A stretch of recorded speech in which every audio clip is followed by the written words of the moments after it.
from our great panelists in just a few minutes. But I think to start, Talia wanted to kick us off with kind of an intro and grounding and building off of what we've discussed in our previous workshops. Awesome. Well, thank you everyone for being here. We're excited to go deeper into this exciting world of water, and we're glad that you're here to join us. We see some faces that we saw last week and some faces that weren't there, but we're happy that you're here to get this information because this is what you've been asking for. So we touched briefly on water quality and governance in the last workshop, and we got really in depth into how it works, what are the different contaminants, and all of the real technical aspects of water quality and governance that you as advocates should know and need to know in order to work with your communities. So what we need to do as a group is determine what the workshop after next will entail, because we want to know what more information you all need, and we want to support you with information that'll be helpful as you act as water advocates for your community. So later, we're going to have a poll and we'll present some topics that you can select that you would like to have covered in the workshop after our field trip in August. So we also discussed some different methods of engaging with the county or smaller water providers, or doing community work to implement changes to the water management. And those were all things that we covered in the last workshop. So we'll get you some information. We'll send out some resources that were covered. And we will also later have a poll about what information you'd like to see more of. And we look forward to this next one. So one thing that I would like to ask, if you can type into the chat or feel free to unmute yourself and share out, is what is something that you are now curious or fired up about following the last workshop, either that you attended or the last workshop you attended with us? And for those who were there, what's something that you wish your colleagues knew for those who couldn't make the last session? So things that you're fired up about, feel free to type them into the chat. For those who were present at the last session, please unmute yourself and say one thing that you wish your colleagues knew that you learned from that session.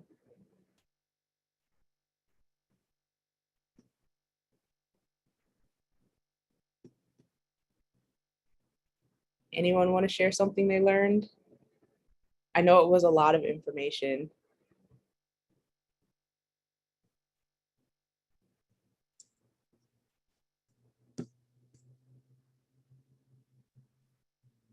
And I just dropped the 2 questions in the chat in case anyone didn't catch them. I'll share something that I learned, which is that once water hits your tap, once it goes off of the main plumbing line and into your home plumbing, also known as premise plumbing, it's no longer really the responsibility of the water governance companies or the providers as well. So if there are any issues with your internal housing plumbing that's affecting your water quality, that becomes the responsibility of the homeowner rather than the actual provider, which I thought was really important, especially as we're going out and preparing to do water testing in people's homes. We want to know what are some of the contaminants that tend to come from the premise, and what are some of the contaminants that tend to come as the water moves down the pipeline. So I thought that was something that everyone should know that I learned in the last session. Would anyone else like to share anything that they learned? Jackie, did you want to say something? Yes. Hi everyone. Jacqueline Baldejo. I was unable to make the last one. I really wish it was recorded, but it's okay because exactly what you are saying, it kind of is the premise of doing the water work.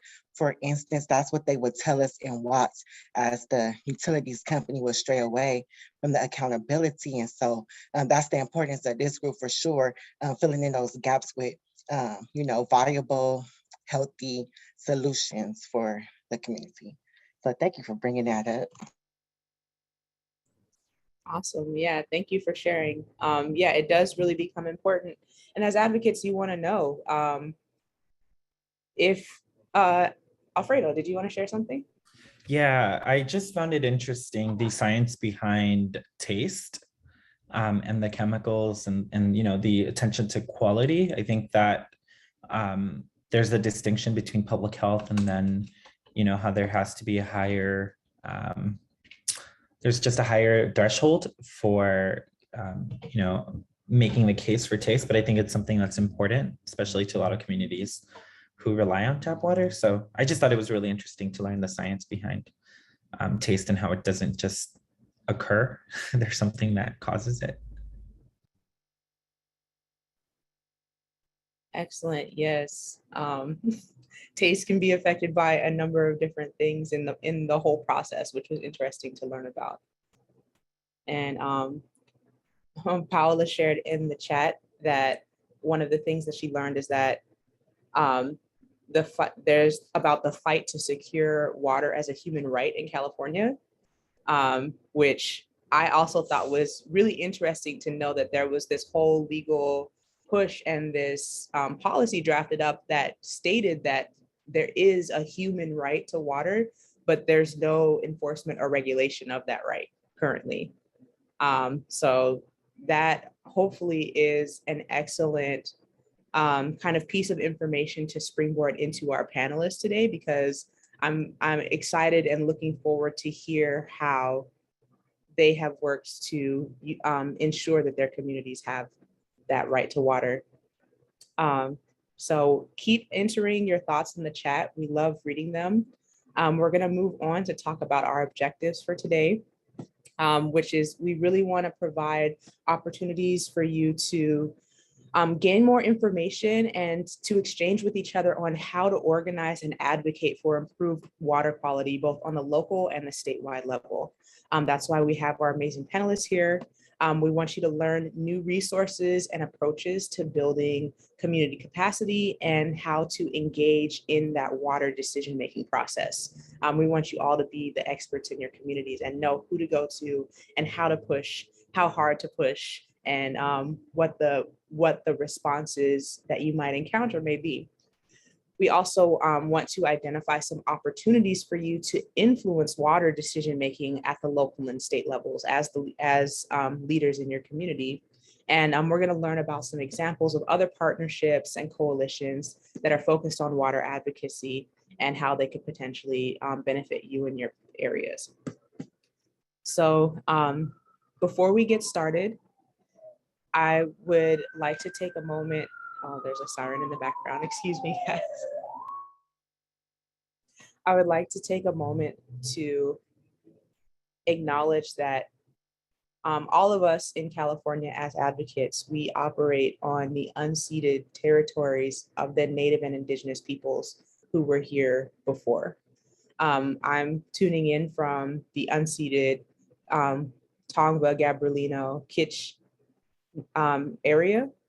And I'd like, if you know, to go ahead and type in which territory you are tuning in from here today. And as we think about the people that came before us, who were here, who are here, and how we want to ensure that they remain here in the future, let's move into this water advocacy talk with the idea in mind that we need to incorporate not just water quality, but also introducing Indigenous voices into the conversation and utilizing Indigenous voices as a method to return what was taken. to return governance, to return control to the people who stewarded the water and the land the best. So as we keep that in mind, as we go through this process, I look forward to seeing what develops. I look forward to hearing from your different organizations. And I look forward to a really great workshop together with us today. So with that, I will turn it over to our wonderful hosts from Stantec, Emily and Tori.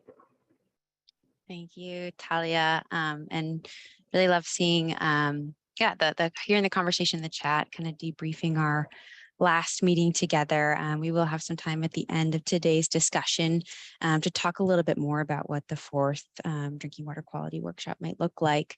And I also have some notes on the tap water quality testing discussion that we had, since I know a few of you weren't able to join us for that discussion. So we will have time for that. So to frame up our conversation today, I'm going to go ahead and share my screen if the host will allow me to do so.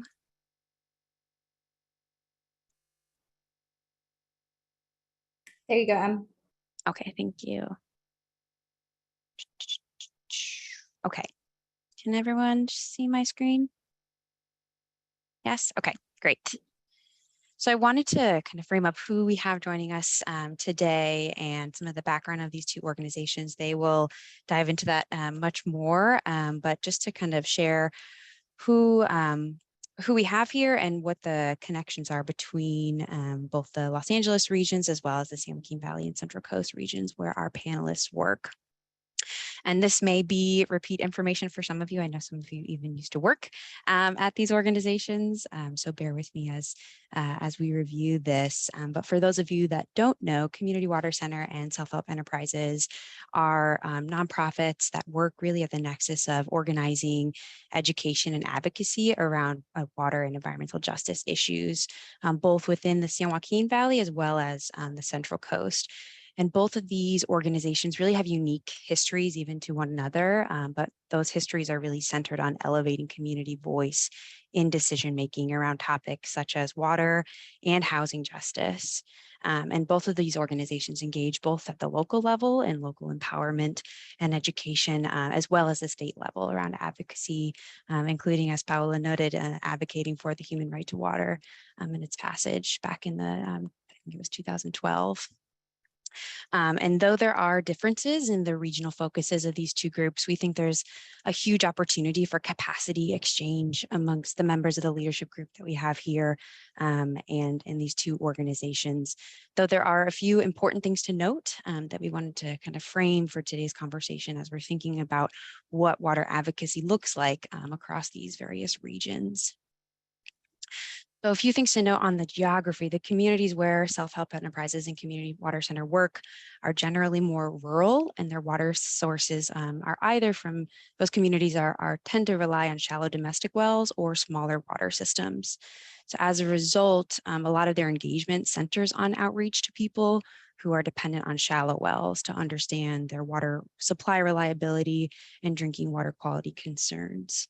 Whereas in contrast, as we learned from Tori during our training, our workshop a few weeks ago, in Los Angeles, a lot of communities are served by larger water suppliers, though there are some small and medium water suppliers that have challenges in reliably providing affordable and safe drinking water.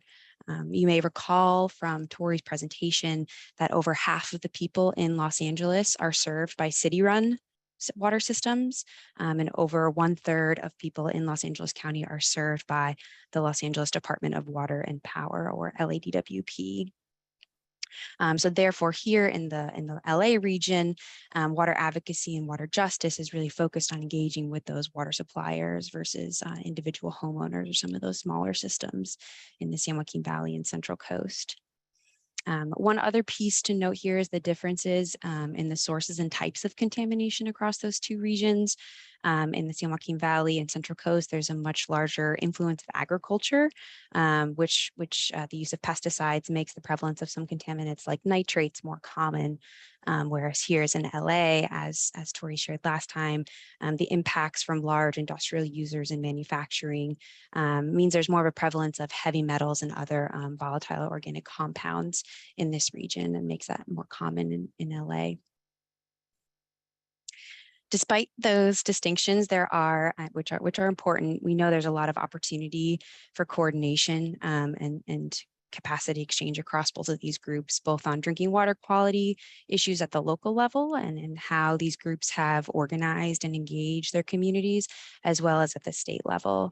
The panelists received a great overview from the Tree People team about what the Water Talks Leadership Group is, how it's come to be formed. So they do have a good grounding on who you all are as a coalition of organizations working towards social equity in water systems, as well as in broader environmental issues. And we know that some members of the leadership group have deep experience in the water sector, and others may be newer to engaging in water advocacy and gaining experience through the process of engaging with this leadership group. So with that, I will introduce our fabulous speakers here. We have Mayra Hernandez from the Community Water Center, and you'll see here her bio. Mayra joined CWC in February of 2019 as a community organizer and now works as a community solutions advocate, leading and managing engagement and community building projects in the Central Coast. We are also joined by Sonia Sanchez, who is a senior community development specialist at Self-Help Enterprises with over 10 years of experience in public relations, with a background in integrated communications and event planning to conduct community outreach through organizing community meetings, developing educational materials, and organizing community water tours and press materials. And I know Sonia has also been working within the Integrated Regional Water Management Program, and we'll touch on some of that experience in our conversations.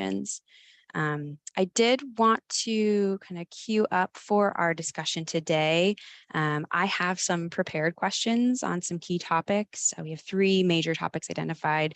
The first is just to get some background on our panelists and their organizations. The second series of questions is really focused on how these organizations have influenced decision-making at the local and state levels. And then the third topic is really focused on partnerships. How do they partner with one another and partner with other agencies and organizations? So within those 3 topics, as I said, I have some prepared questions, but we really want to make this a conversation with you all and make sure that you're getting out of this panel what you want to learn. So feel free as we're moving through these topics to raise your hand. I'll be monitoring that. I'm going to take us off screen so we can all see each other's lovely faces soon. I'll also be looking at the chat, but feel free to unmute yourself and chime in as we're going along and I move through each of these topics.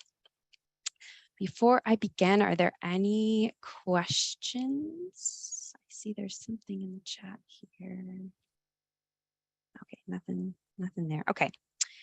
I will then go ahead and stop sharing my screen and kick things off with our speakers.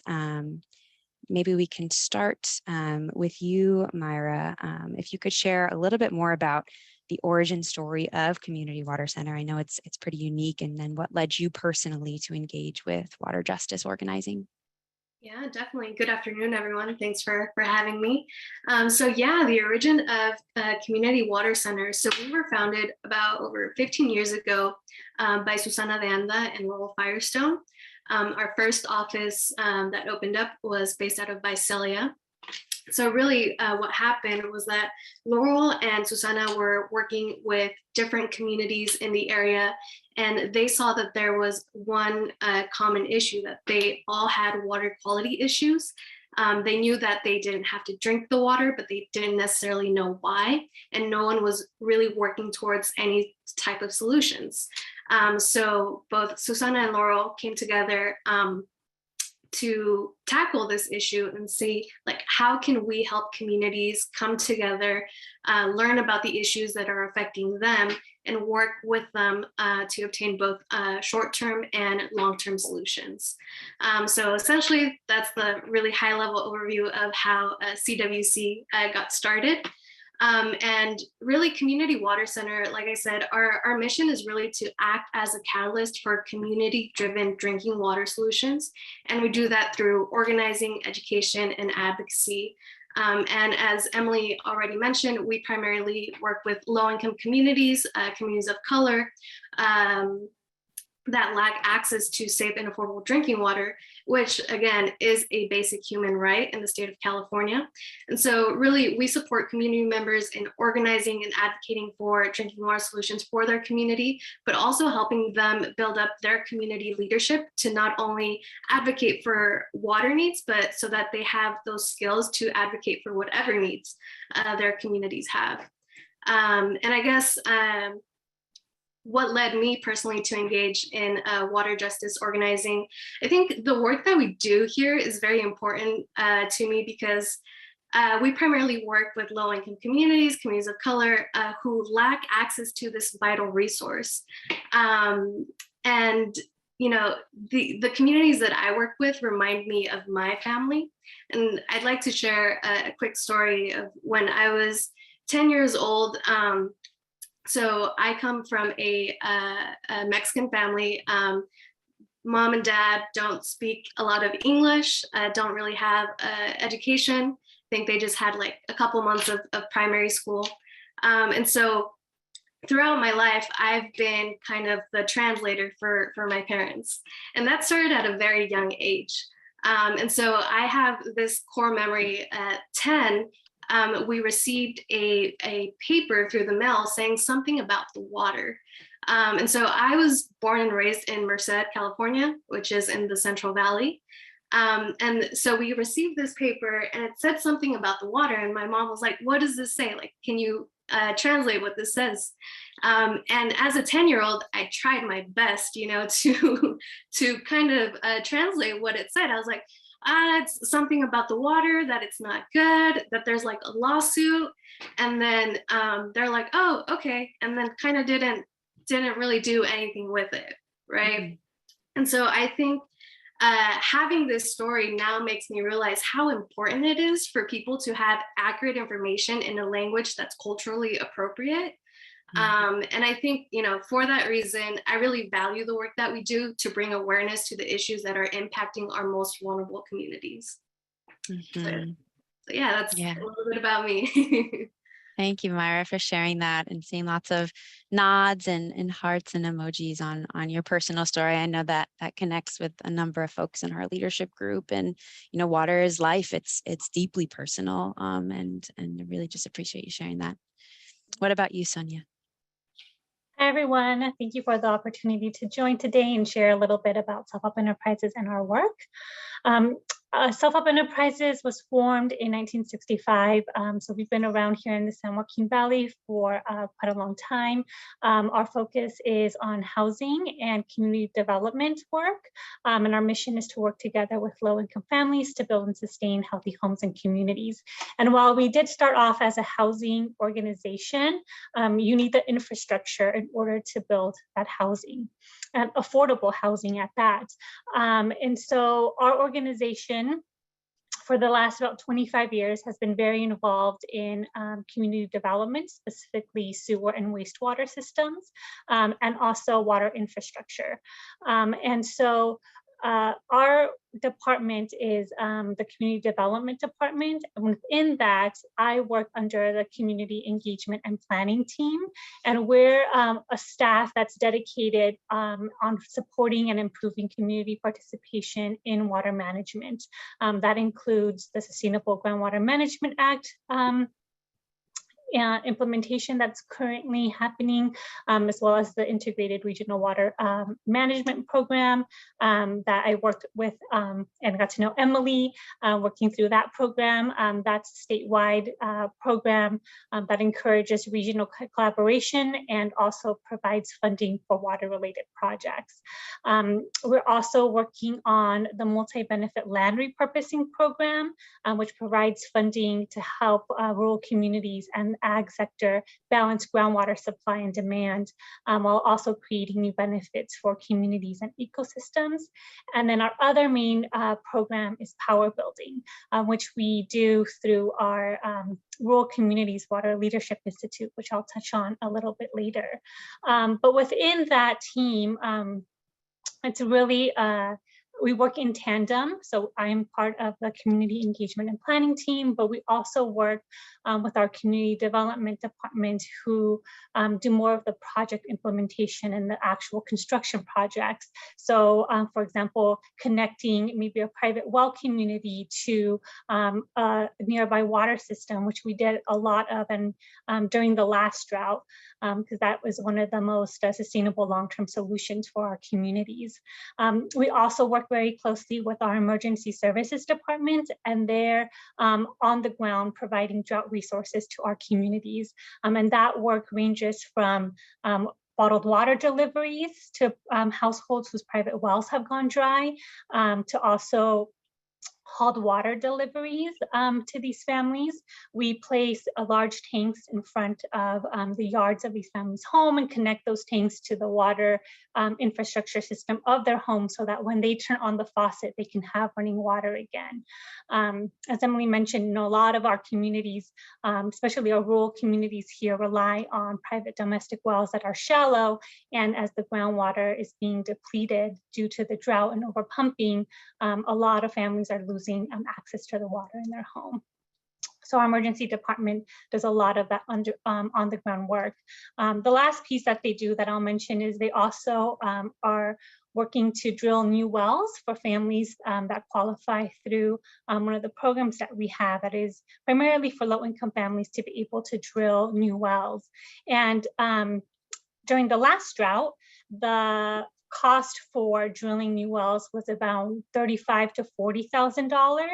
And now in this current drought that we're in, we're seeing double that cost. So it's a really expensive for families who otherwise, without this program, would probably not be able to afford drilling deeper wells for their home or drilling new wells. So that's a little bit about the work that we do. And I ended up doing this work. Really, I think the universe led me here. My background is in public relations and marketing, and I did that work for over 10 years. I went to UCLA and I stayed in Los Angeles, and so I know LA very well. And I worked for some leading public relations agencies while I was there. But I really did have a desire to come back to the San Joaquin Valley. This is where my family lives, and I wanted to bring what I learned back into the Valley. A lot of people here from the Valley leave and typically don't come back. And I wanted to use my experience and my education to give back and help our communities. And so I'm able to leverage that background to develop educational materials, coordinate meetings, work with community residents to help educate them, and be able to prepare and participate in community meetings. So as part of that work, I did develop some educational videos around the Sustainable Groundwater Management Act that's currently being implemented. And so I'll drop those into the chat. They're both in English and Spanish, but those are some really good resources and ways that we try to connect with the community. Awesome. Thank you so much, Sonia. And similarly saw some nods and hearts that the universe has led you to this work. I know a lot of us feel that way, that we come from lots of diverse paths, but the work that we get to do is so important. And it's great to have that kind of multitude of expertise and perspectives here with us. So as I said, I've got a few other prepared questions, but again, feel free to drop them in the chat as we're going. You both touched on this a little bit in your introductions, but I'd love to dig in a little bit deeper on how your organization really focuses on local organizing and education around water. Myra, let's start with you. All right. Yeah. So for CWC, our work really starts at the community level, right? And as I mentioned, our strategy is to organize the community, build capacity, and make sure that community members have easy access to accurate information about their water quality. And I think that's the key part of our organizing approach, so that folks are well informed and can become, again, their own advocates and advocate for whatever needs they may have. And so how does work start at the community level? Door knocking. That's how we do it. That's how we've been doing it for the past 15 years. But first, before we go out into the community, we look at, what communities are impacted by drinking water quality issues. So specifically here in the Central Coast, our office opened up, it's about to be 4 years now that our office opened up here in the Central Coast. And we started organizing in one specific community that is between Highway 1 and the coast. And we call it the area north of Moss Landing because it's an unincorporated community. And so there's no title for that community, essentially. And so we found that there were really high levels of nitrate and arsenic contamination through county records.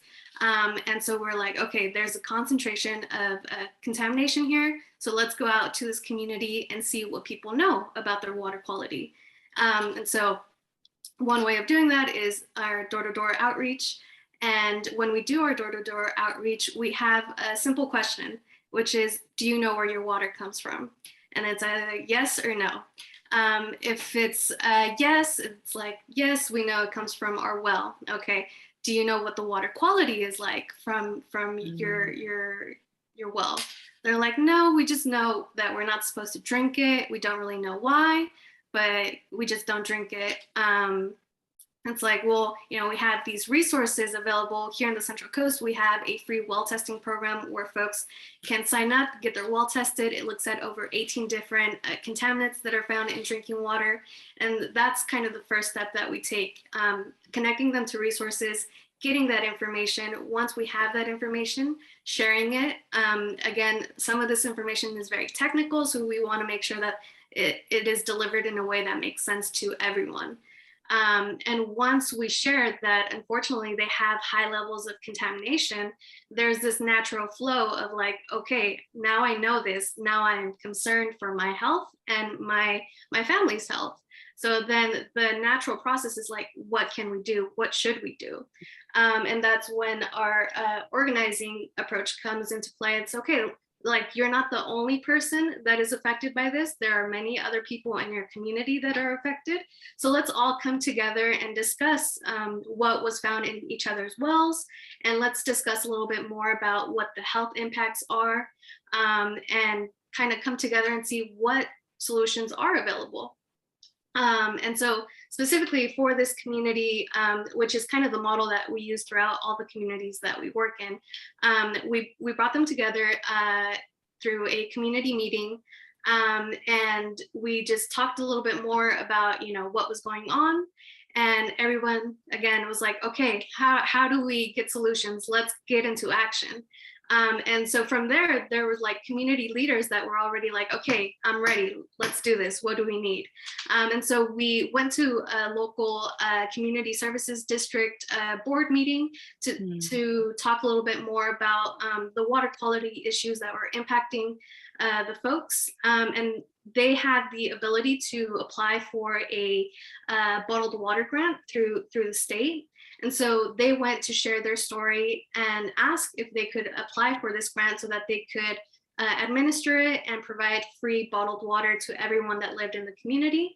And after, you know, folks listened to their story, they're like, yes, of course, like, let's do this. Like, we want to make sure that you guys have access to safe drinking water. Which notes, you know, it's really important to not just share more information and resources with the folks that are impacted, but also our, you know, local officials.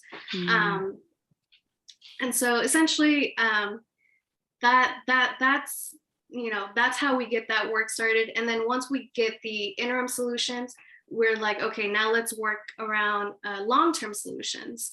And yeah, that's how it starts, really, just like with sharing information, coming together, and then, you know, we have this saying in Spanish that la unión hace la fuerza, like within unity there is power, right?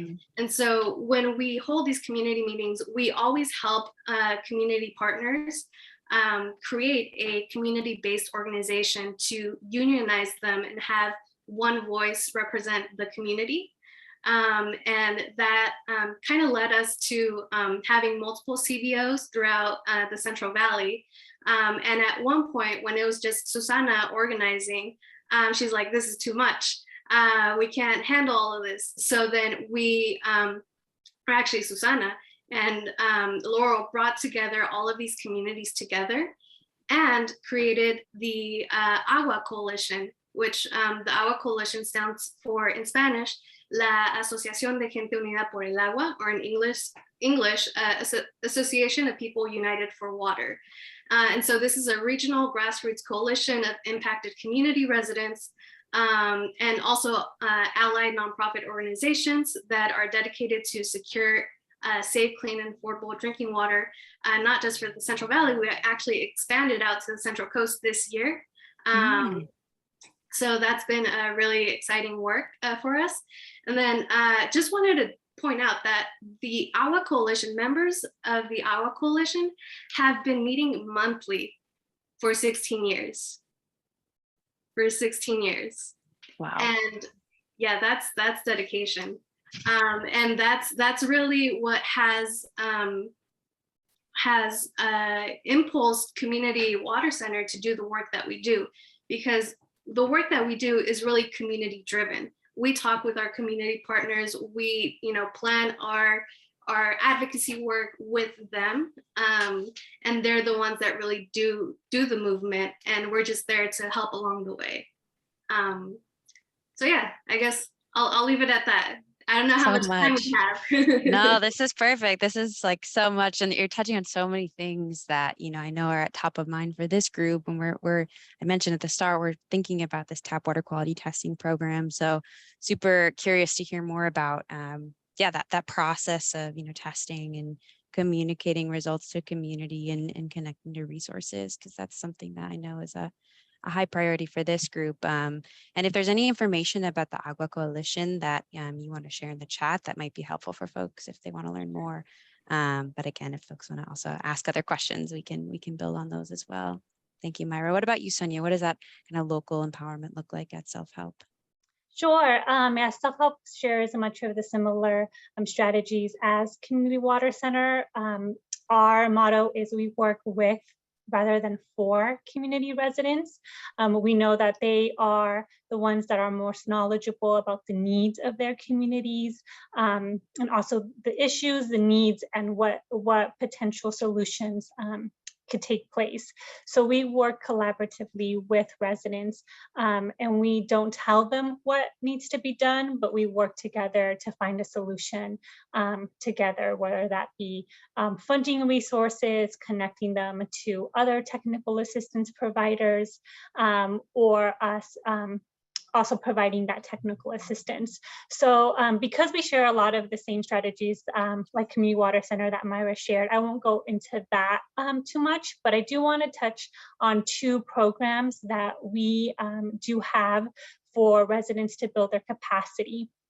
Our ultimate goal is to get residents involved in either committees or boards that either at a local or a state level, so that they truly can be engaged and have a real voice at the table.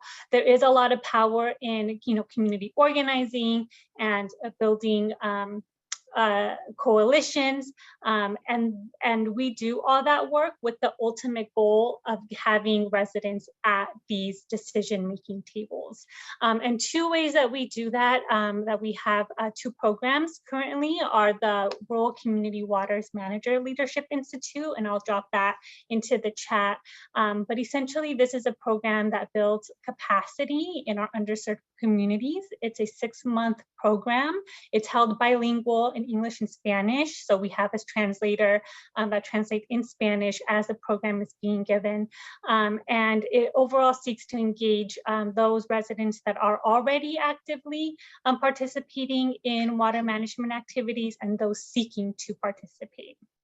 So our Leadership Institute consists of trainings, workshops, and typically an educational tour. For the last 2 years, we weren't able to provide that due to COVID. We held this training remotely, but this year we're back to having in-person and virtual combination for our Leadership Institute. So we'll be back to doing these water tours as part of our Leadership Institute. The topics that we focus on are water conditions in the San Joaquin Valley, some of these programs that I mentioned, like the Sustainable Groundwater Management Act, the Integrated Regional Water Management Program, water laws, regulations, how to prepare and participate in meetings, and also consensus building are some of the topics that we touch on. Overall through this training, the real goal is to have our residents become better equipped to navigate the various water management structures. We know that it's very technical. There's a lot of more, quote unquote, powerful, loud voices at the table. And so we want to provide the tools, resources, and education so our residents can meaningfully participate in these meetings. And through the Leadership Institute, it's been a program that we've been able to host for the last 5 years consistently. And we've trained over 100 residents from over 20 communities here in the San Joaquin Valley. So it's really great. And a lot of these residents have taken what they've learned and shared it with their own, water boards or committees locally. So that's been a really great, almost like train the trainer type work that we do through this program as well. The other program that we have is the San Joaquin Valley Clean Water Advocates, which CWC is also a part of. And this is an effort that is funded through the San Joaquin Valley Health Fund. It's a 3-year effort, and we're currently just started our 3rd year. But the goal of it is to cultivate power building and develop long-term water management expertise, specifically around the Sustainable Groundwater Management Act, and also the Safe and Affordable Funding for Equity and Resilience, also known as the SAFER program.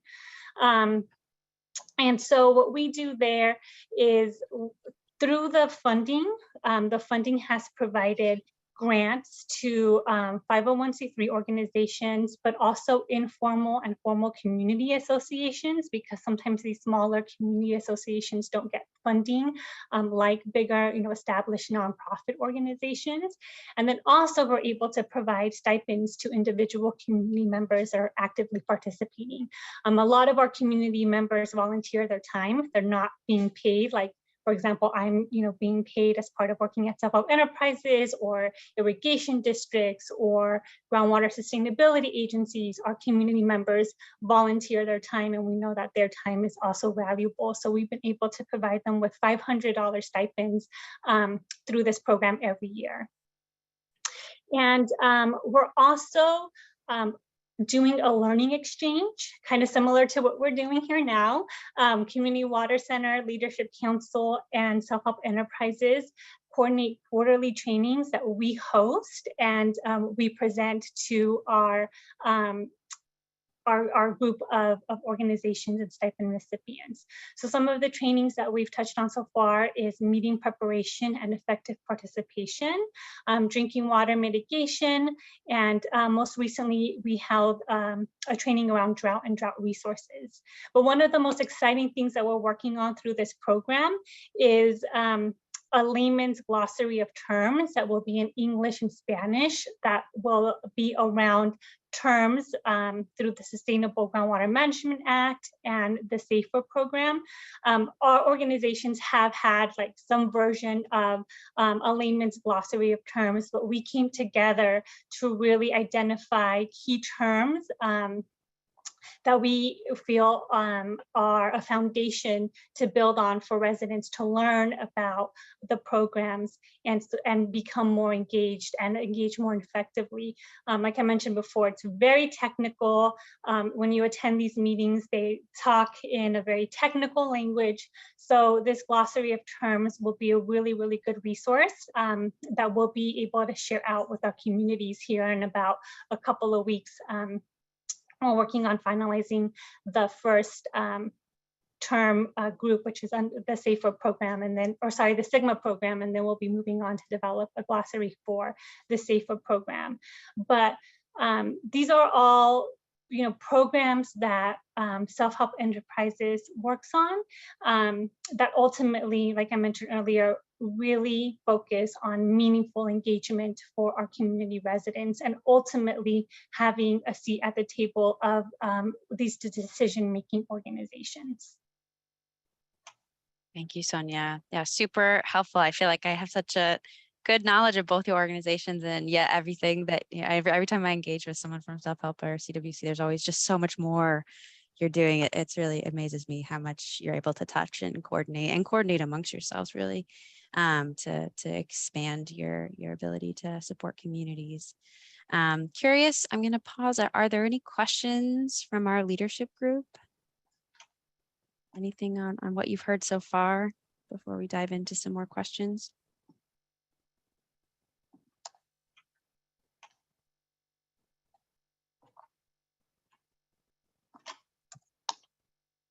Okay, well, I will continue forward then, but again, want to give you all space to share your questions as they come up. You touched on this a little bit, both of you, in the last question, but I know a lot of these members of the leadership group are interested in kind of how to make that transition from, you know, local empowerment, organizing, and engagement to statewide advocacy. What does that look like? And if you could share a little bit more about how your organizations have made that transition to more statewide advocacy. Myra, do you want to kick things off? Yeah. So I think for community water center, there really wasn't a transition. I think, you know, our approach really is organizing from the bottom up. So really starting with our community partners, then working our way up to local officials, and then it just naturally then taking advocacy to the state level, really. So for us, there wasn't really a transition. It was just part of the process. Yeah, it's a great point. It's kind of built into the DNA of your organization. Mm-hmm. What about you, Sonia? Any thoughts on kind of either that transition or how those two pieces are interconnected with one another? Yeah, I would say the same, that they're definitely interconnected. You know, we start the same at a local level, and then also work from the bottom up. Like I mentioned, through our program, the Leadership Institute, that program really is the foundation for residents to learn about water programs, how to participate, and consensus building. So once they have those tools, then we encourage those residents who want to continue learning and being in leadership roles to apply and be part of these be part of advisory committees or water boards at a local or state level. And so we have had some residents through the Leadership Institute that are currently being supported through self-help enterprises by providing technical assistance to have seats on advisory committee and board. So one of them is Esther Espinoza. She's a resident from Fresno County, and she's on the Rural Communities Advisory Committee for the North Fork Kings Groundwater Sustainability Agency, and she's on the Safer Advisory Group. So she's serving in both a local level through the Groundwater Sustainability Agency and a state level through the Safer Advisory Group. We also have 4 other Leadership Institute alumni that are currently part of that Safer Advisory Group. So like I mentioned before, our process is to start to engage at a local level, provide tools and resources and training for our community residents with the ultimate goal of getting seats at these decision-making tables. Yeah, that's so powerful, and that kind of direct engagement and support for, you know, participation in committees and boards is really critical. One thing that I've heard members of the leadership group discuss, you know, pretty deeply is a lot of the just inherent systemic inequities in water-related decision-making, and, you know, histories of that systemic inequity. Where do you see in your work the biggest disconnect between community needs and decision makers? Yeah, so Go ahead. so just wanted to note that when I saw this question, I was like, where haven't I seen inequities in water-related decision making? But I have actually a couple of examples to share with the group. So the first one being, our local and regional officials. So when Laura and Susana first started organizing in the Central Valley, they brought some community partners to the Central Valley Regional Water Board meeting. And they brought water samples of the communities that they were representing. And one of those, it was a bottle that had brown water. And one of the board members just said, well, you know what, brown water for brown people. And that to me, like, is shocking. Like, how could someone on a board say that to community partners that are affected by drinking water quality issues, like that to me is very, very like astonishing. Like, I just can't believe it. So that's one way that we've seen inequity. Another way is, unfortunately, here in the Central Coast, there is a school, or there are actually two schools that are impacted by chromium-6 contamination. So chromium-6 is a naturally reoccurring heavy metal in the soil, but it is linked to like industrial chrome plating and stuff like that. And we've been finding a lot of chromium-6 throughout the Central Coast. And so this is a concerning contaminant because it is a carcinogen. And if someone is exposed to it over long periods of time, it could increment the risk of cancer later on in life. And so there are, children that are being exposed to this contaminant currently because unfortunately there isn't a maximum contaminant level for this contaminant currently. But so essentially, through our organizing efforts, as I said, our work is community driven. One of the first meetings that we held was actually at a school site where we had just one parent come to the meeting, and she was curious to learn more about the water at her home, but also the water at her children's school, because she noticed that one half of the school received bottled water, but the other half didn't. So she's like, what's the water quality like here for my children? I'm interested in knowing. So, we did our homework. We looked at the water quality data that was available and found that unfortunately it had high levels of chromium-6, above the former MCL of 10. And so we shared that information with our community partners. Again, the natural concern came about and they're like, all right, let's work towards solutions. And so we were working with the school district to provide them with a free bottled water drinking program for those two schools that they wouldn't have to pay for. But unfortunately, the people in power in the district told me personally that they had no legal nor moral right, they had no let me rephrase that. They had no legal nor moral, what's the word I'm thinking of? Obligation. Yes, obligation. There you go, obligation. To provide the resource, just because there was no current MCL. And so they were leaving, all of these children exposed to this contaminant, knowing very well that there are health concerns, related to being exposed to it. But they didn't really care about that. They're like, well, legally, we don't have to do anything, so we're not going to do anything. And for that reason, we are really focused right now on securing and establishing a health protective MCL for chromium-6 as soon as possible. But that has been an effort that's been taking too long to accomplish. So that's another example. And I have other examples, but I don't know if we want one more, or I can pass it over to Sonia. Yeah, no, these stories are so important to share and so powerful, this storytelling and shared experiences. It's shocking and yet not unique, to, I know, a lot of the communities here too. So I appreciate you, Myra, sharing that. We do have a lot of questions, so I'll turn it over to Sonia too. But if there are more questions about some of those experiences from the leadership group, we can make time for that, certainly. Sonia, what about you? Sure. I'll touch on 3 quick things that I jotted down for this question, although like Myra said, there's too many inequities really that we see here in the San Joaquin Valley.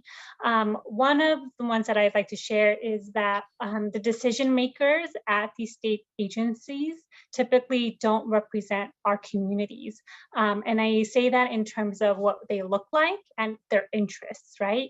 A lot of our communities here in the San Joaquin Valley are of color and have unique shared experiences, but those experiences and what our communities look like are not reflected in the leadership of state agencies, and that's across state agencies really. And so I think there needs to be an effort to look at staff and the communities and that they're representing, and hire staff that have the knowledge background of the issues and challenges that these communities face. Because we host water tours for state agencies to come out and see the inequities here in the valley. And that's helpful to some extent, but having residents from the valley that are capable to serve in these leadership positions, I think truly would make a big difference. Another is, I touched on this earlier, but a lot of our residents are volunteers. They volunteer their time to advocate for their community, and that comes at a cost, right? So time away from family, cost to travel to meetings, maybe time off work to attend some of these advocacy events or meetings in Sacramento, and they're not compensated like we are working through organizations or other entities. So I think it's really important to provide some kind of stipend support for these residents in order for them to engage, especially in programs where it's required to engage these types of communities and residents, like the Sustainable Groundwater Management Act. It needs to be an inclusive program, but there isn't a funding resource to support these residents in small communities to engage in that work, like there is for ag interest or irrigation district interest, et cetera. And so I think that is really important and needed for our communities. The last item is here in the San Joaquin Valley, as Emily mentioned, ag is a big economic driver for this area, and they have caused a lot.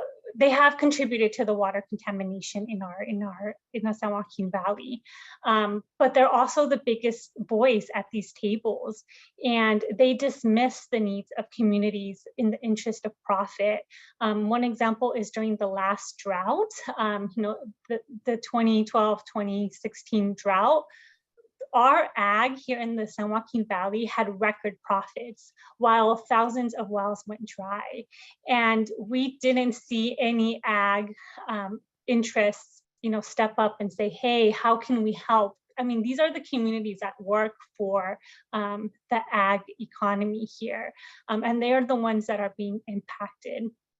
And so, again, having equitable voices at the table is very important. But unfortunately, ag interest here in the Valley is really strong. And like I mentioned, they dismiss the needs of the communities for profit.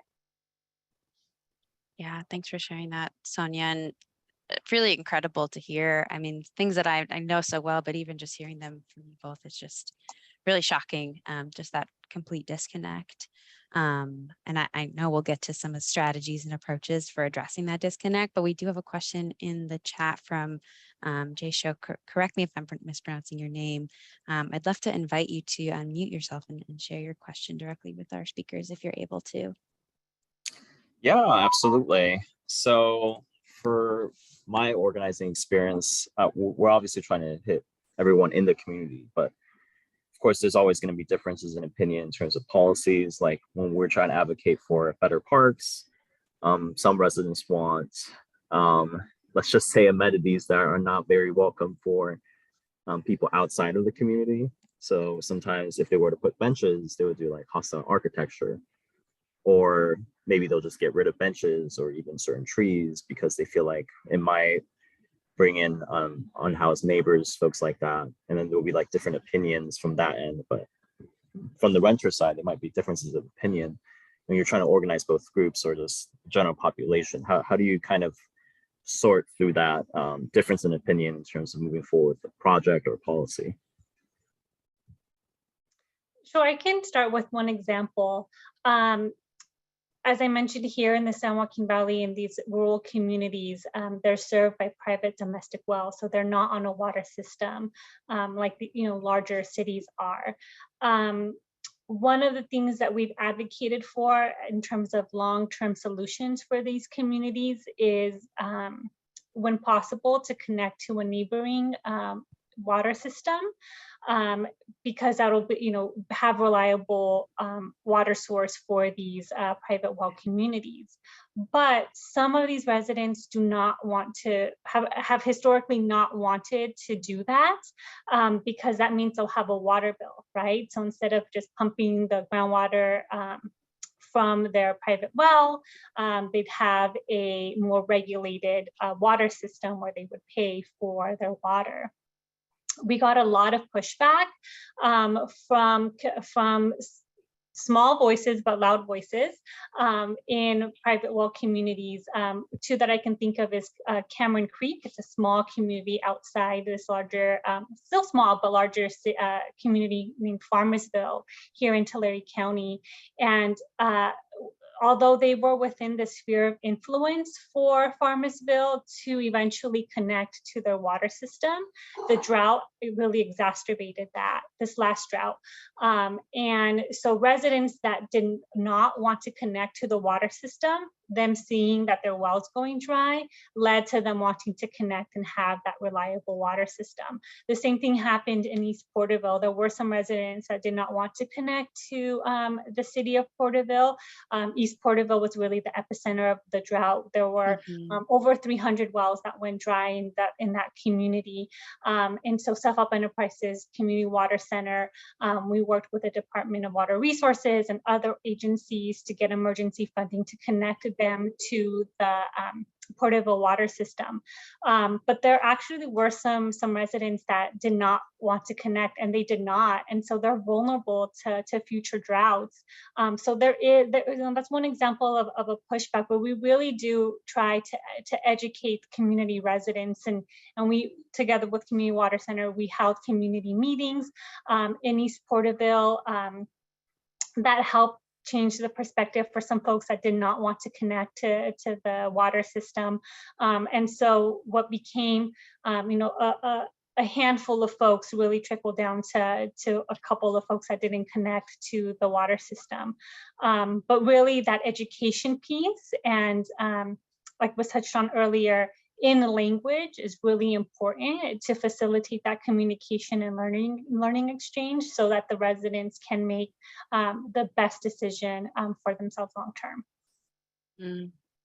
Quick question before we move to Myra. In those conversations, Sonia, when folks don't want to connect to a larger system, do you bring the water system, how are you changing their perspective? Obviously, it comes oftentimes from a place of, histories of mistrust, or direct, exclusion or harm in some of these communities. How is the water system, participating in that conversation around consolidation and taking accountability and ownership for histories of harm? Yeah, in the East Porterville situation, they were very involved, and the response was rapid. That was, I think, the driving factor too, that it was all hands on deck. How can we make this connection move quickly so that these residents that have no water can regain their access to safe and reliable water?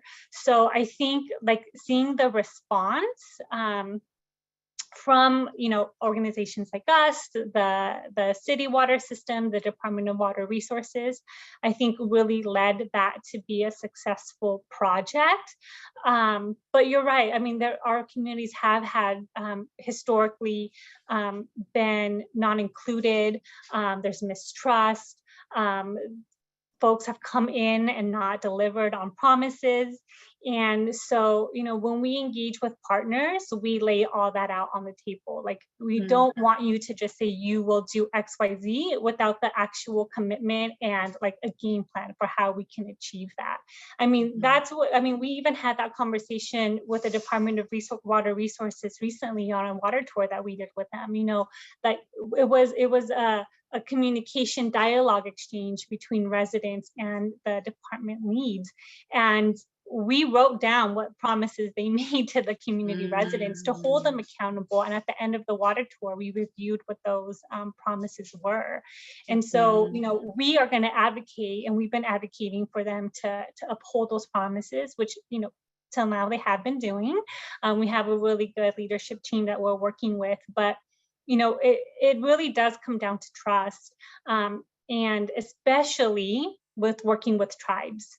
I think that's been the most challenging for us as an organization with history in the San Joaquin Valley to even engage with tribes because of the severe and unjust history with tribal communities. We have made some headway, and we are working with some tribes here locally to help with long-term water system solutions that they're currently facing challenges with.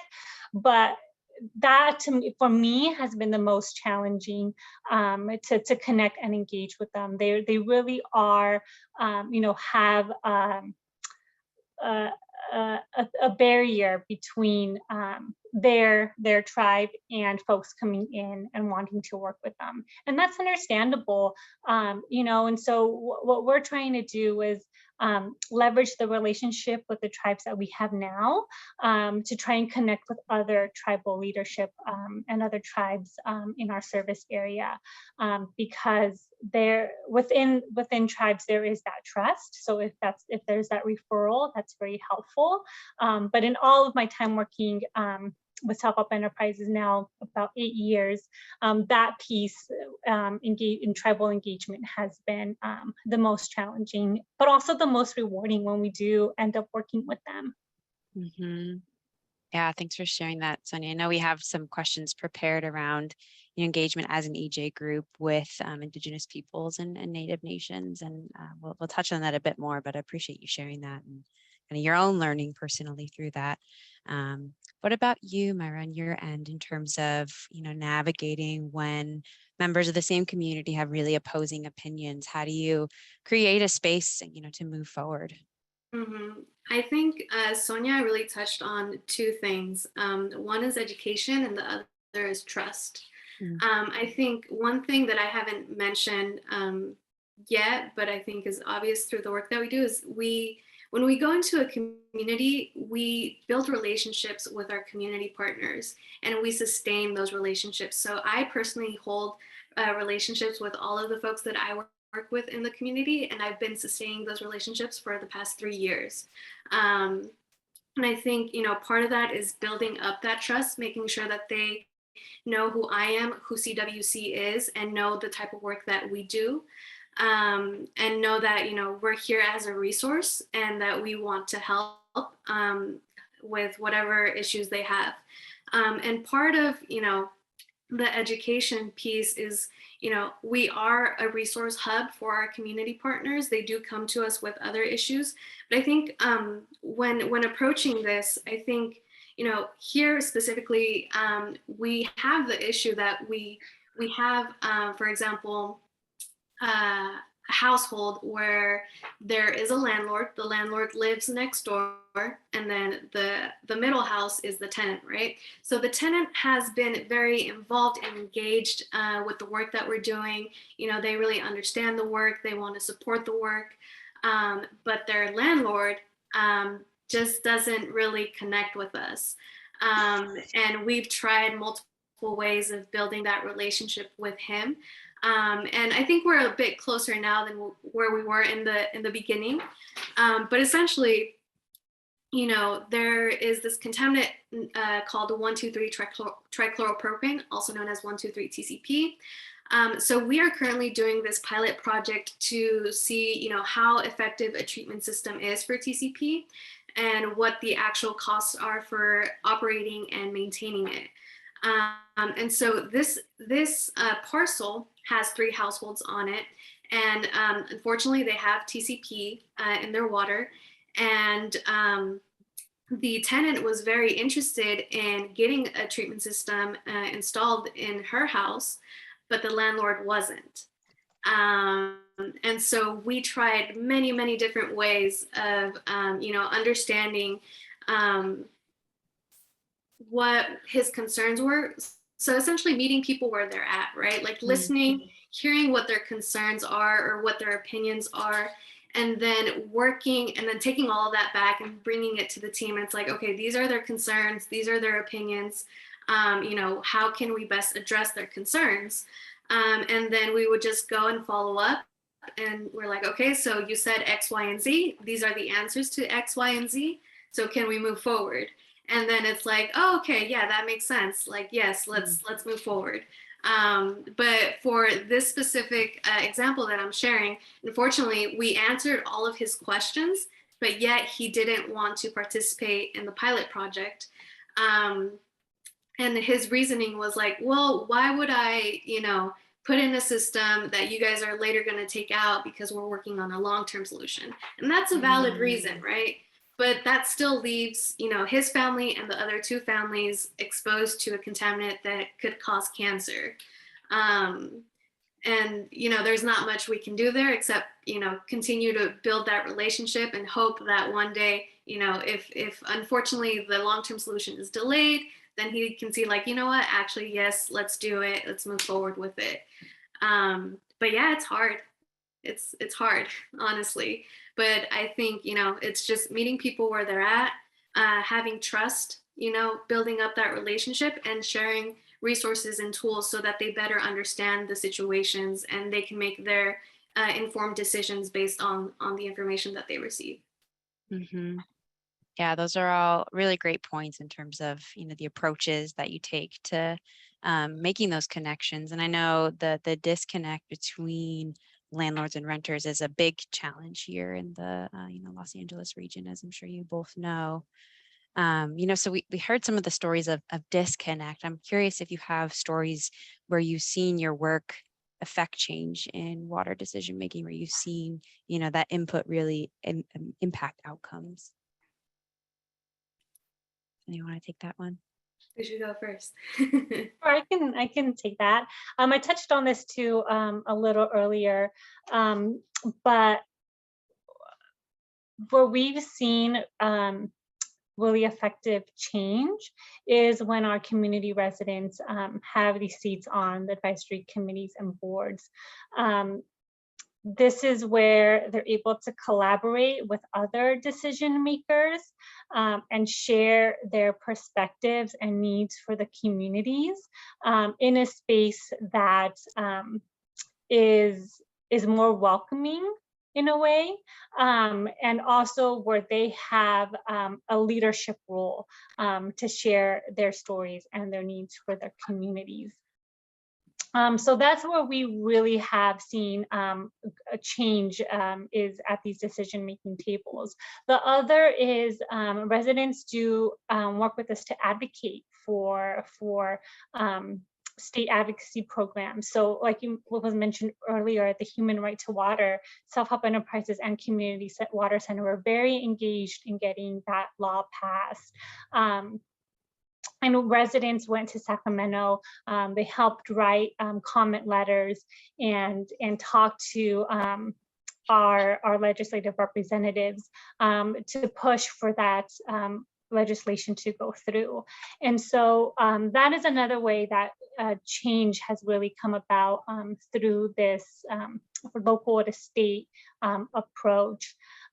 Similarly, with the Sustainable Groundwater Management Act, we had residents support and be advocates for that to pass as well, seeing all of the wells that have gone dry here in the San Joaquin Valley during the last drought.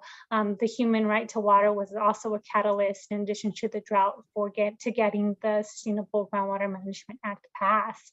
And that act is, the goal is to stabilize and have water sustainability by 2024, in 20 years, so 2040 and 2042, depending on if the basin is overdrafted, severely overdrafted or not. But we have residents serving in those roles, local roles through the Sustainable Groundwater Management Act in advisory groups, on the groundwater sustainability boards, and really trying to advocate for the community needs as these implementation processes are taking place through the Sustainable Groundwater Management Act. So I would say those are some examples of ways that we've been able to affect change in water decision making. Yeah, especially at that state level and thinking about, bringing resident voices to the legislature. That's incredibly powerful. Myra, what about you? Anything to add to that? I think Sonia pretty much summarized it. I think one thing that I do want to touch upon is, there was definitely a big effort to pass the human right to water. And it wasn't only a catalyst for, the drought resources in Sigma, but, it was also a catalyst for us to then pass SB 200, which is now the Safer Funding Program that basically promised to invest $1.4 billion over 10 years for safe drinking water projects. And I think, that in itself,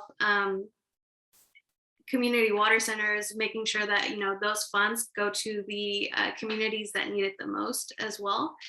And then we're also currently working on another bill called SB 222, where basically a lot of utilities have a affordability program, right, where they can apply and they'll get support to pay their bill, but that doesn't exist for water currently. And essentially, we see this as a big priority, with everything that happened in the pandemic. We did have a moratorium where folks didn't have to get their water shut off if they couldn't pay their bill. But now that's gone, and people are getting their water shut off because they just can't pay their water bill.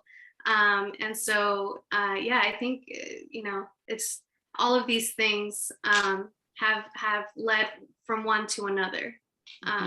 And it's been work that's come from this coalition of people, but also organization working towards one goal, and that's for everyone to have access to safe and affordable drinking water.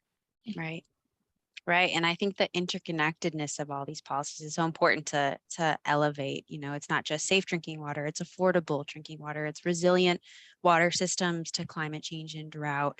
It's funding for these systems and for these communities, and being able to be the voice tying all that together is so important. I'm going to pause again and see if there are any questions from our leadership group for our panelists, or any questions through the chat. Feel free to unmute yourself.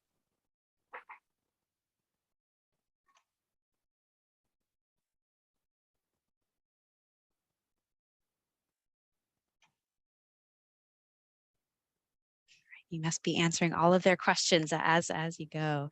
Again, feel free to raise your hand if there is anything, or just jump right in as we keep going. So we touched on this, you both have touched on this a little bit as we transition into the topic of partnership, right? And how your organizations have worked together.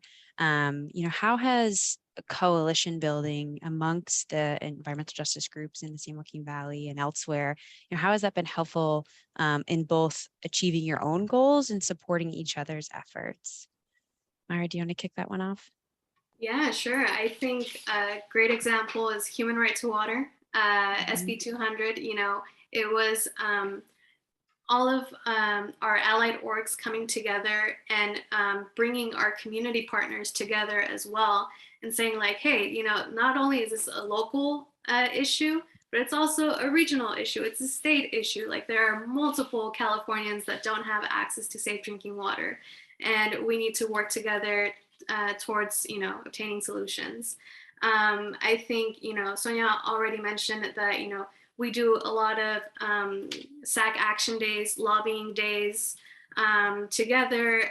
We also do a lot of comment letters to different boards.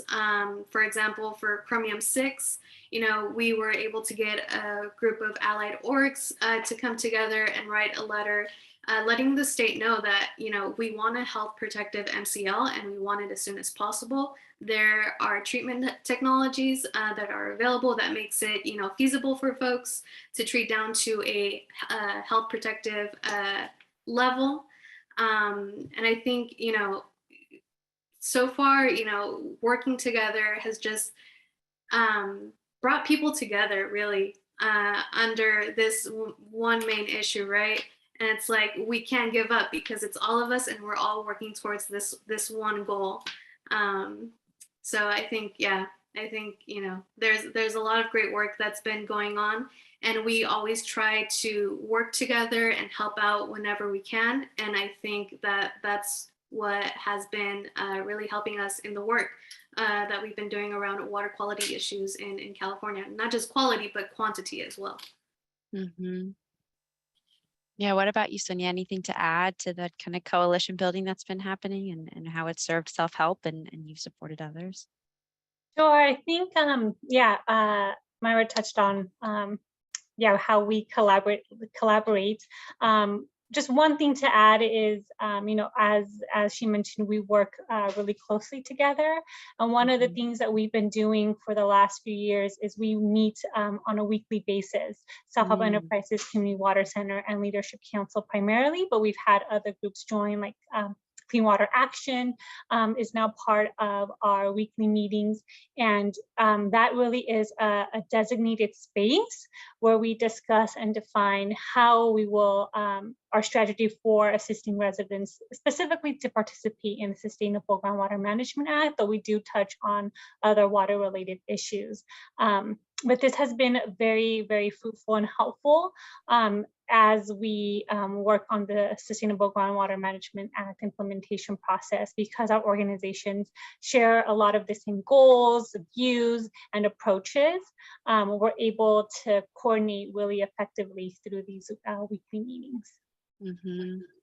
Yeah, and for those of you that don't know, Clean Water Action is actually a nationwide nonprofit that's working on organizing for water justice, and Leadership Council for Justice and Accountability, also referred to as Leadership Council, is another really strong environmental justice, water justice organization working throughout the San Joaquin Valley.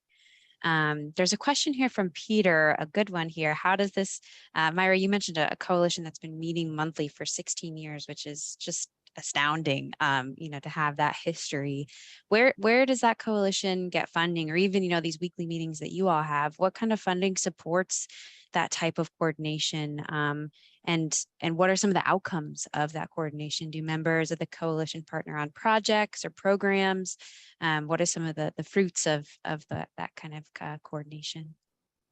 Yeah, definitely. So funding for AGUA comes from a few private donors and grants available. And every AGUA member receives a stipend every time that they attend a AGUA meeting and that they attend some sort of action day. They always obtain a stipend. And what was the other part of the question? Yeah, how do members of the coalition partner on projects or programs? Kind of what are some of the outcomes of that coordination? Yeah, definitely. So great question. So every time that we have an AGUA meeting, which they are monthly, we're having our next one next Monday, or not next Monday, next Monday. And essentially, you know, this is a time where our staff shares a little bit more information about the priorities that we're working on and what, where there are areas for them to participate, but not only to participate, but to influence also. So for example, coming up, we are going to be talking about a SAC Action Day that we're going to be holding on August 11th to rally around the Affordability Assistance Program. And so we're going to, put out the call of action, like, is this something that you all want to back up? Is this something that you support? If so, who is willing to attend? Who is willing to, wake up at 6 a.m, go all the way to Sacramento, and then come back, And then I think Community Water Center, we have a planning process that we do at the end of the year, where, we work on what our priorities are going to be for the following year. And for that process, we always bring in our community partners and we're like, okay, what do you see as a priority for next year? Like, what's going on in your community? What needs to be addressed? And yeah, essentially, like, that's how we get, our tasks, essentially, like, okay, they need us to focus on this and this and this. So that's how we do our planning process, essentially. Yeah, it's super helpful. Sonia, anything to add there on, funding for coalition building, or some of the projects that have come out of these kind of coalitions? Sure.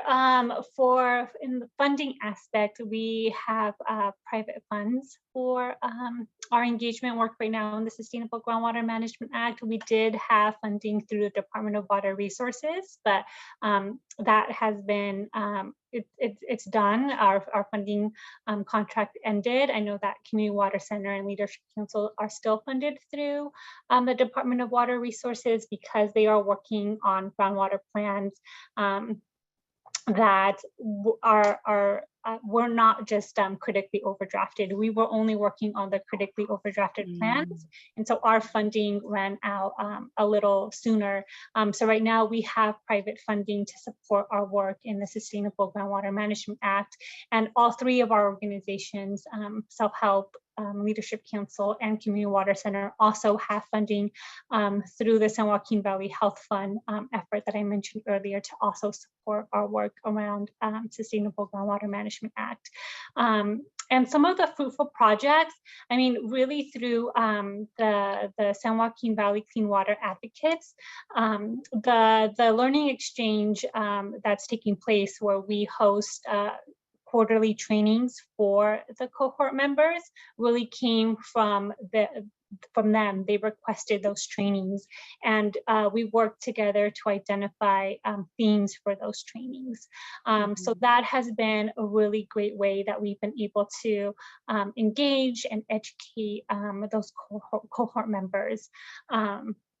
So that's one example. Another example is through the Leadership Institute. We have formed a Leadership Institute alumni group. So once the graduates from the Leadership Institute complete the program, they are then part of this alumni group. And together, they also meet, I believe it's right now once a quarter, if not once a month. I don't just work on that program, but I do know that they do have continual meetings where they also have a learning exchange or identify projects that they want to work on. One that took place last year is that the Leadership Institute alumni wanted to do a series of like a virtual water tour where they visited communities, and that this took place on Facebook so that several residents can have access to participate in this virtual water tour, and not just residents that are engaged, but also our additional residents or organizations that follow us through Facebook. So they visited 4 communities, and each community focused on a different topic, like affordability, water quality, water quantity, And so they work together to coordinate that with our assistants, of course, but they really were the leads that wanted to do this type of project. So it's a really great space for them to collaborate, to learn, and to continue working together. Once they graduate the Leadership Institute, they have opportunities to continue to learn and work on projects together. Mm-hmm. Yeah, I love that idea of, you know, coordinating alumni networks as well, right? It's not just those that are in the training, it's, you know, these cohorts that can come together after they've received that training and continue to, you know, empower and build on each other's support. There's a question from Jackie in the chat, kind of building on this conversation about both funding and, you know, getting, you know, community members in positions of power, you know, on elected boards. Jackie, I'm wondering if you can unmute yourself and ask your question. Well, yes, you summed it up pretty good. I was just wondering if you ever have encountered a conflict of interest issue with your funding and the, like she said, giving the community the power, they're sitting in these positions. I can't think of a situation where that's happened. For a lot of these funding, private funding grants that we apply for, we need to provide either like a work plan or really detail out what we intend to do with those funds. And so, you know, we're very clear about what we want to do, the deliverables, any goals that we want to meet. You know, we detail out, we will train X number of residents and have them serve on X number of boards, for example. So we're very clear about that. So since I've been working in this position, I haven't encountered anything like that, but I don't know, Myra, maybe you have an example? Not really. I'm trying to think, but I don't really have an example that I can think of for the same reasons that you just shared.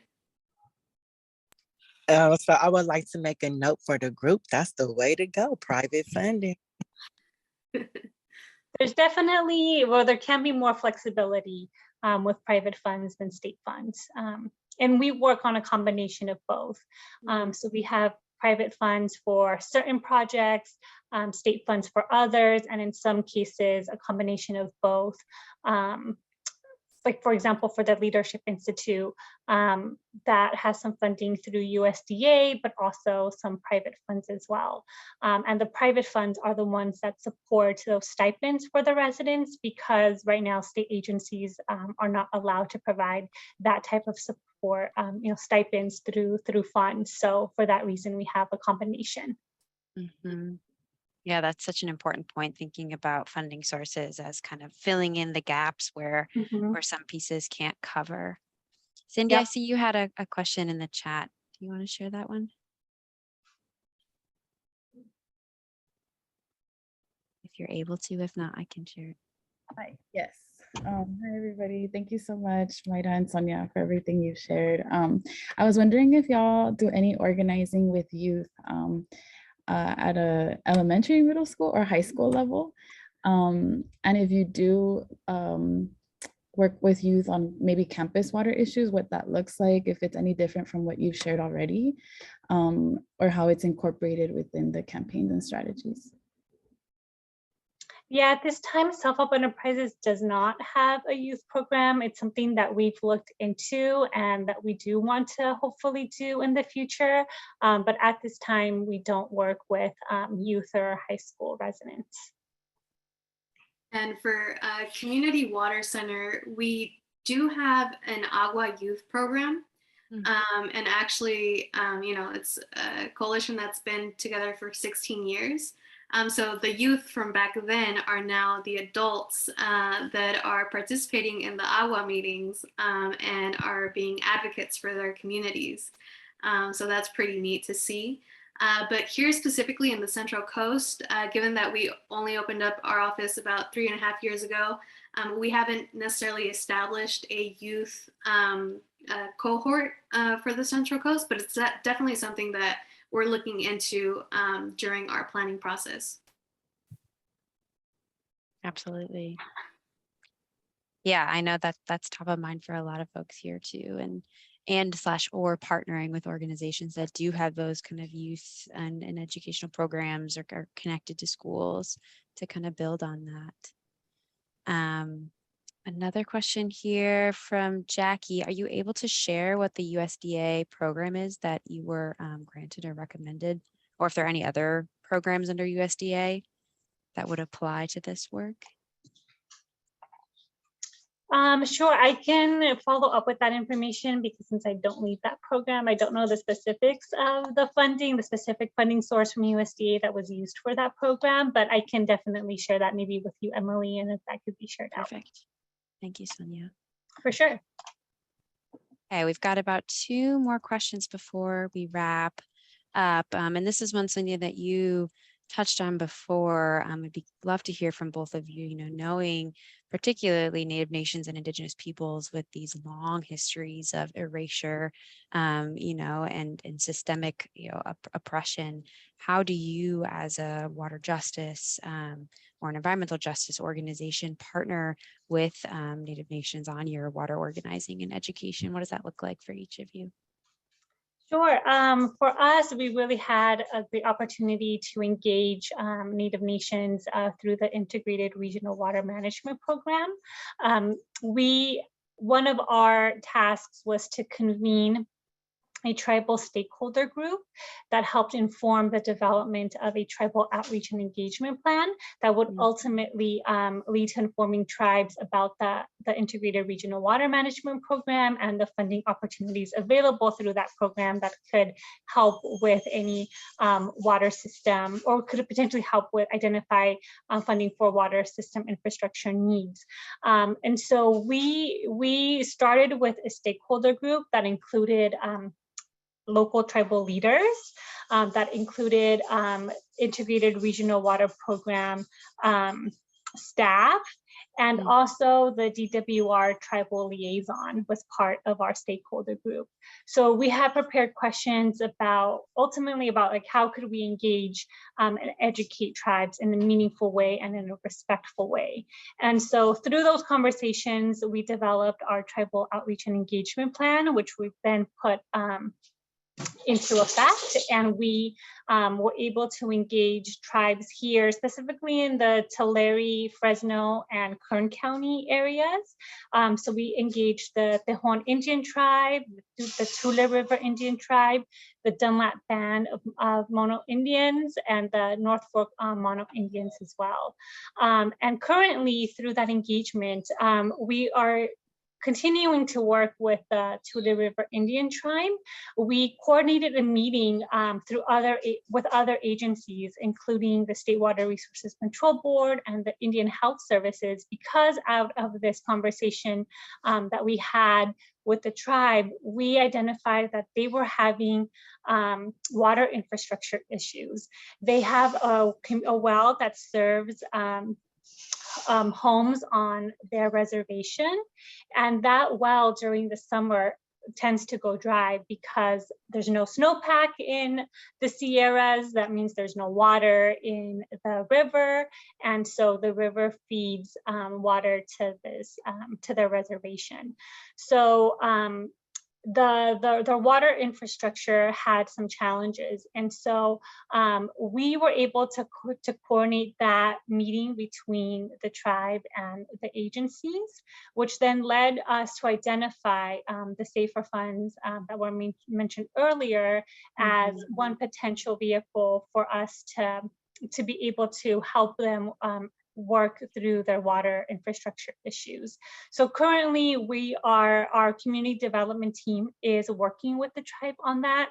Right now we're working on a work plan that will be submitted so that we can get the final approval for those safer funds. And so once that work plan is approved, we'll be able to hire an engineering consultant to begin doing a feasibility study that can identify long-term solutions for the tribe's water system. So that was a really, really successful opportunity and engagement effort that we had that originally started through the IRWM, the Integrated Regional Water Management Program, and that ultimately led to this convening and then identifying the funding source through safer funds.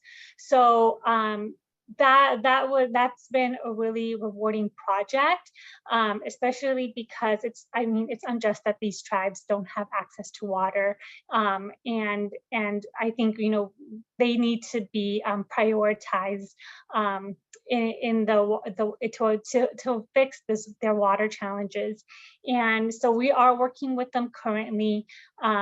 Hopefully we're able to start that feasibility study soon and get on a path to help them establish a more reliable and resilient water system. Mm-hmm.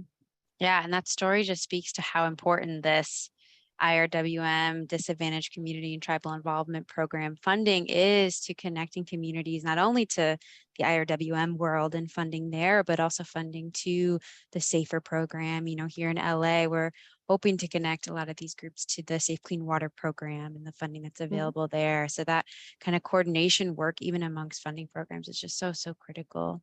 Yes, and actually from that work, one thing I will add is that the tribes that we met with, they requested that we continue to share other funding resources as we become aware of them. So that is something that we continue to this day. We continue to share funding resources, and while we may not always get like a response from them, we know they're super busy, they're wearing multiple hats, but they appreciate getting the information, and that's something that we're committed to continue doing. Mm-hmm. Yeah, thanks for sharing that, Sonia. Myra, what about you? What about at Community Water Center? What does that look like? So Community Water Center, it's kind of similar, but we don't have, a specific outreach strategy to target specifically Native nations and Indigenous people. But we are currently working on we're working with the community of East Arosi, and a lot of folks from the the Tule River Indian tribe live in this community. And so we have been engaging a little bit more with them around water quality issues and helping them work towards a safe water solution. And like I said, here in the Central Coast specifically, we are a little newer here. And we have been primarily focused on the communities that we started organizing in, and there aren't any, Indigenous people that live in the community, but do want to recognize that this the tribes that are from the Central Coast, some of them are the Ohlone and the Amamutsan, and I think definitely I feel like I need to make it a priority on myself to make sure that our planning process includes reaching out to these folks to talk a little bit more to them about what's going on in the region. Mm-hmm. Yeah, I appreciate you sharing that, Myra, and knowing that we're all in different spaces in our, learning journeys, and also, in our engagement. But it sounds like you both are really doing great work in making that connection between water justice groups and Native nations. We are almost at time for our panel. It's amazing how quick this last hour and a half has gone. I want to wrap with just some final advice for the Water Talks Leadership Group. You've learned about this group, and what they're striving for. Do you have any advice or anything that now that you wish you knew when you first started working in water organizing and advocacy? I'll let Sonia start. Sure. In our meeting that we had earlier to coordinate this panel, I did share, sometimes it's better that you don't know what you're getting yourself into.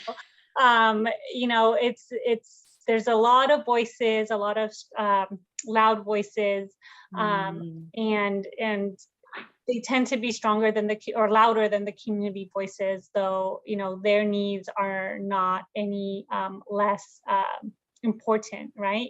I really enjoy the work that I do.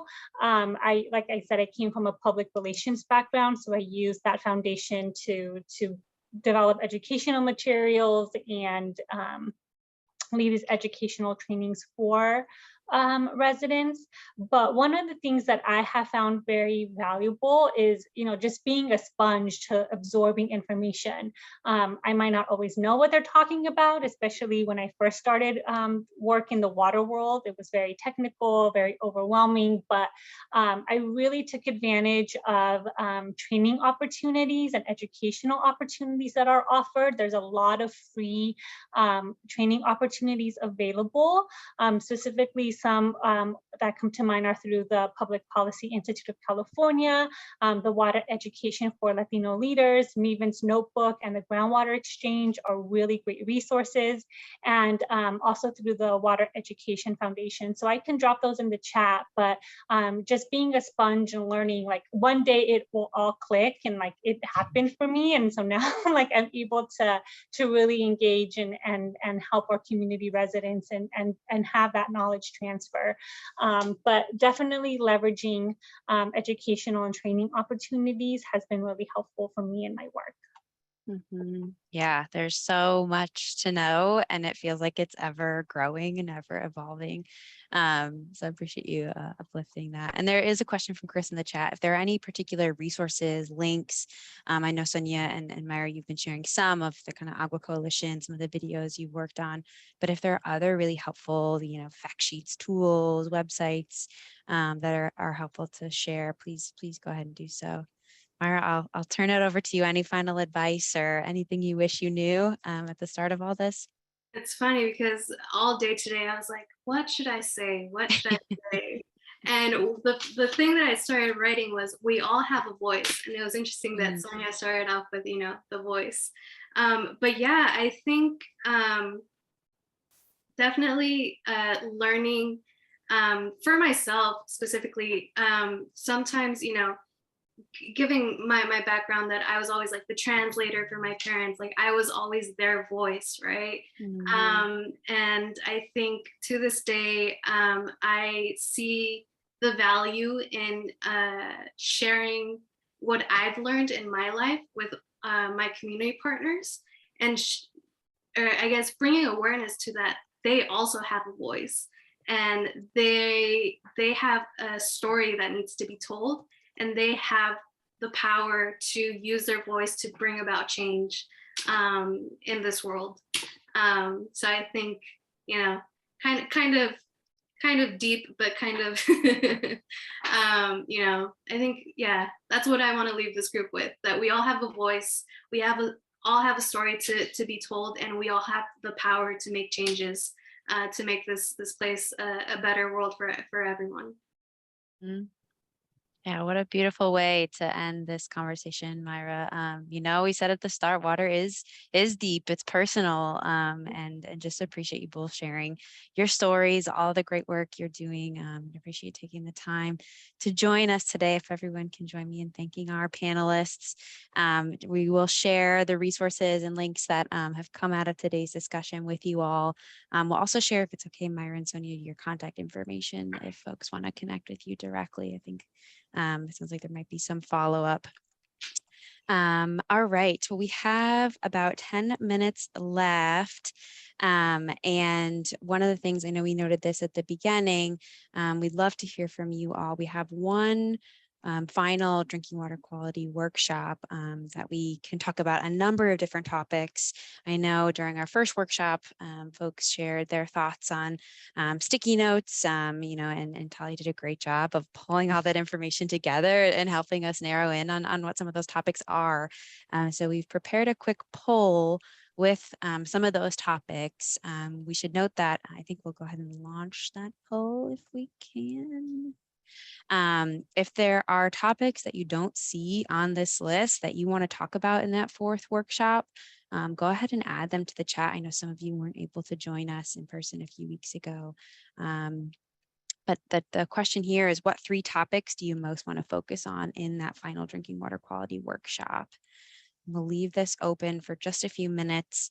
Again, if you don't see something on that list that you want to talk about, go ahead and add it to the chat as well. One other piece to note, I gave a quick overview of 3 approaches for our tap water quality testing program. And as you may recall, that was one of the project sketches that rose to the top as one of the highest priorities across all of the subregions. And we've been working on, thinking through some different approaches, and we outlined and walked through those 3 approaches at the last workshop. But I know that some of you weren't there to participate in the conversation. So following today's discussion, the Tree People team will go ahead and send out a summary of our conversation about those 3 different approaches, and a quick Google form to help us, gather any other input, questions, and which of those 3 approaches that you'd prioritize for the folks that weren't able to join, or for the folks that were there, but perhaps have other questions or comments that you want to make sure we consider as we move the tap water quality testing program forward. So that is one other note. It looks like some votes are still coming in, though I'm seeing more about the connection between water pollution and drinking water quality coming up pretty high here, as well as drinking water in schools and reading a consumer confidence report or a drinking water quality report coming in at the top there. So we will certainly take that into account as we're designing the content for that 4th workshop. And with that, I will turn it over to Ariel. I think you have some other wrap-up items to discuss with the group. I do. Well, I just want to say thank you again so much, Myra and Sonia. You're so phenomenal. I feel like you're one of us. I feel like you could join this coalition and we'd be all speaking the same language. So appreciate your lessons learned, your wisdom sharing. And yeah, thank you. Thank you. Anything else anybody wants to share with our panelists before we do some really fun admin stuff with the group? No? Okay, well, thank you all also to our guests that aren't in the leadership group. We're really happy to have you here. We're going to have other workshops, and I know a couple of you reached out to be invited to our next workshop. You are more than welcome to join. We would be happy to have you. So if you'd like to continue to be involved in these workshop series, we've got 4 more. We'd love to have you. So let me know, let Talia know, or Roland know. We can put our contact information, send that out, and make sure that you're able to come to those when we have them scheduled. Okay, and if I'd love the leadership group members to stay, please. We have just a couple of quick admin things before we close off, but everybody else can pop off. And thank you for being here. All right, so one quick thing, I want to turn it over to maybe you, Tori, for the next workshop details. Do we have all of those squared away? Or maybe you, Emily? I think Tori just jumped. I'll turn it over to Talia on the drinking water tour here and see if I can get Tori back on. Yes, so we are scheduled to have a tour of the Santa Monica Water Treatment Facility as our next workshop. Uh-oh, it looks like we're losing a lot more than more of the leadership group, but wait. we'll 5 minutes, 4 minutes. We'll also send out a calendar invite, but our next workshop will be August 11th, and that will be at the Santa Monica Water Treatment Facility. We'll send out the information. We highly recommend that people carpool because they are doing some construction on site, so they won't have parking in their main parking lot. It is close to some public transportation, but we're gonna make sure that folks are aware, and we send out early notifications to try to carpool as possible. And it's gonna be fun. We'll wrap up and do a recap at Tonga Park afterwards. And then moving forward, we're going to analyze the poll results and come up with the topic for the final workshop in the water quality series. It's a tour, so there won't be a Zoom option because we're actually going to be inside of the facility. And it should be about, I believe we said from 9 to 11. Yeah, and I think, sorry, Talia. Go ahead. I think the first hour, hour and a half will be the actual tour, and then the last half hour, we're planning to have a little bit of a picnic at Tongva Park. Is that right? Yes, that's correct. So we'll be on site for about an hour and a half, and then we'll have some lunch and kind of recap and discuss what we saw and what we learned, and also give some more details about the next workshop number 4, or not number 4, but the following workshop in the water quality series of the Water Talks series. And then we'll break from there. But we want to give you all an opportunity to actually see what these facilities look like, and get an idea of how water is clean and regulated in an actual water drinking water facility. So that will be the next workshop. Okay, great. So basically 9 to noon on August 11th. Tori, can you send me the address for that? And I'll send the invite out right now so it's on everybody's calendars. And then the next step is we'd like to extend our next leadership group meeting an hour, because we have a lot of extremely important things to do in that meeting that really relate to making decisions about moving projects along forward. Peter, do you want to elaborate on that? Sure. I know the question has come up a lot about, as we've been working on different projects, these project concepts, there have been questions coming up about, okay, what happens next, and what happens after this. And we really need to be able to determine that. We have all of these great project ideas. Unfortunately, we don't have the resources to develop all of them all the way to the point of having them ready for a grant proposal.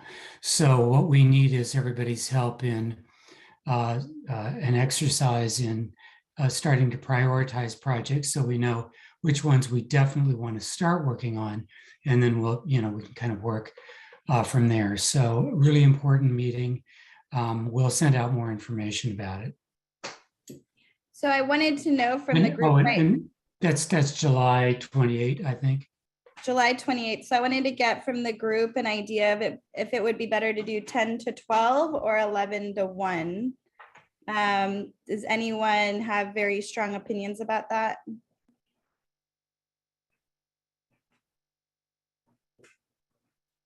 Everybody could. Oh, go ahead, Jaysha. I was just gonna say I would prefer 10 to 1. Or 10 I'm sorry. to 12. 10 to 12. Yes, that one. Sorry. No problem. So Paula, it's June 28th, our leadership group meeting. We need to extend it by an hour to do some pretty intensive project decision making. So it'd either be 10 to 12. Don't worry, Heather, this wouldn't be for you. 10 to 12 or 11 to 1 on June 28th. And I'm asking which hour time slot would be better on the back end or the front end.